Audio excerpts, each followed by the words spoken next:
বিষয়টা এমন নয়, বিষয়টি হচ্ছে যে মানুষের প্রত্যাশা তৈরি হয়েছে। প্রত্যাশা তৈরি থেকে মানুষ আমাদেরকে নিয়ে চিন্তা করছে, মানুষ আমাদেরকে নিয়ে ভাবছে। আমরা মনে করি ভাবনার দ্বার উন্মুক্ত থাকা উচিত, এবং ভাবনার দ্বার যখন উন্মুক্ত থাকবে তখনই জনমত গঠন হবে। এবং জগরের এখনও ফুসরত পায়নি, কারণ আমাদের মূল কনসার্ন হচ্ছে এখন আহতদের পাশে দাঁড়ানো, এবং যারা শহীদ হয়েছে তাদের হচ্ছে যেই ক্ষতিপূরণ রয়েছে, রাষ্ট্রীয় মর্যাদা রয়েছে, সেটি নিশ্চিত করা, এবং আমাদের যে জননিরাপত্তা আইনশৃঙ্খলা যে স্বাভাবিক করার জন্য পুলিশ যে রাস্তায় যেন নেমে আসে, আবার যেন আইনশৃঙ্খলা পরিস্থিতি স্বাভাবিক হয়, সেই জায়গাটি ত্বরান্বিত করার জন্য আমরা স্বেচ্ছাসেবী জায়গা থেকে আমরা চেষ্টা করে যাচ্ছি। আমরা এটা বলতে পারি যে সমন্বয়করা আসলে রাজনৈতিক দলের বিষয়ে কোনো ধরনের আলাপ করেনি, এটাকে আমরা বলতে পারি না। বিষয়টা এমন নয়, বিষয়টি হচ্ছে যে মানুষের প্রত্যাশা তৈরি হয়েছে। প্রত্যাশা তৈরি থেকে মানুষ আমাদেরকে নিয়ে চিন্তা করছে, মানুষ আমাদেরকে নিয়ে ভাবছে।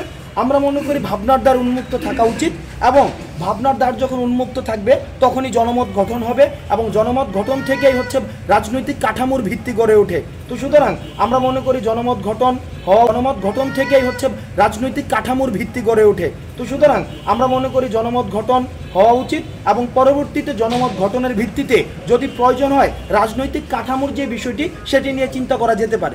এখনো পর্যন্ত আপনাদের কোনো বিষয়গুলো নিয়ে আমরা এখনই ভাবছি না, এবং এগুলো নিয়ে আমাদের ভাবনার, আপনারা জানেন যে আমরা যারা এখানে কাজ করছে, সউদ্যোগে যারা কাজ করছে, আমাদের বলেছি আমাদের প্রায়োরিটি ভিত্তিতে প্রথম হচ্ছে আহত শহীদদের হচ্ছে রাষ্ট্রীয় মর্যাদা এবং হচ্ছে তাদের ক্ষতিপূরণ নিশ্চিত করা, এবং হচ্ছে জননিরাপত্তার বিষয়টি হচ্ছে আমাদের প্রাধান্য পাবে।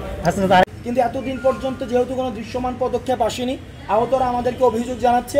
আমাদের প্রায়োরিটির জায়গায় প্রথম প্রায়োরিটি ছিল অন্তর্বর্তীকালীন সরকারের আহত যারা রয়েছেন তাদের পাশে দাঁড়ানো, এবং যারা শহীদ হয়েছেন তাদের পাশে দাঁড়ানো। সেই জায়গা থেকে আমরা যেহেতু এখনও পর্যন্ত দৃশ্যমান পূর্ণাঙ্গ কোনো পদক্ষেপ দেখিনি, সেই জায়গা থেকে আমি মনে করি তাদেরকে জবাবদিহিতার জায়গায় আনার সময় এসেছে। যে গণমাধ্যম কর্মীরা অনেক জায়গায় কাজের ক্ষেত্রে বাধাগ্রস্ত হচ্ছে, আপনি গতকালকে যদিও ফেসবুক লাইভে কথা বলেছেন এটি নিয়ে, তারপর আসলে এটি কি আপনাদের সমন্বয়ক হিসেবে এই দায়ভারটা কি আপনাদের কিনা?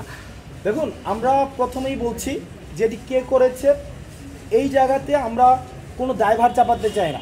অর্থাৎ দায়ভার আওয়ামী লীগ করেছে, বিএনপি করেছে, ছাত্রদল করেছে, শিবির করেছে বা সমন্বয়ক করেছে, এটি যখন দেওয়া হয় এটি হচ্ছে দায়ভার চাপানোর 16 বছরের যে সংস্কৃতি রয়েছে, অর্থাৎ দায়ভার চাপিয়ে নিষ্কৃতি পাওয়ার যে একটি সংস্কৃতি রয়েছে, সেটি থেকে আমরা তরুণ প্রজন্ম আমরা এই সংস্কৃতি থেকে বেরিয়ে আসতে চাই।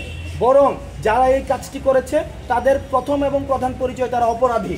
সুতরাং বিদ্যমান আইনি কাঠামোতে এই অপরাধীদের যে ধরনের শাস্তি রয়েছে, আপনারা যে ভিডিও ফুটেজ রয়েছে বা আপনাদের যে প্রুফ রয়েছে আমরা সামাজিক যোগাযোগ মাধ্যমে দেখেছি, সেই ভিডিও ফুটেজ এবং প্রুফের মাধ্যমে তাদেরকে আইনের আওতায় নিয়ে আসার জন্য আমাদের পক্ষ থেকে আহ্বান থাকবে।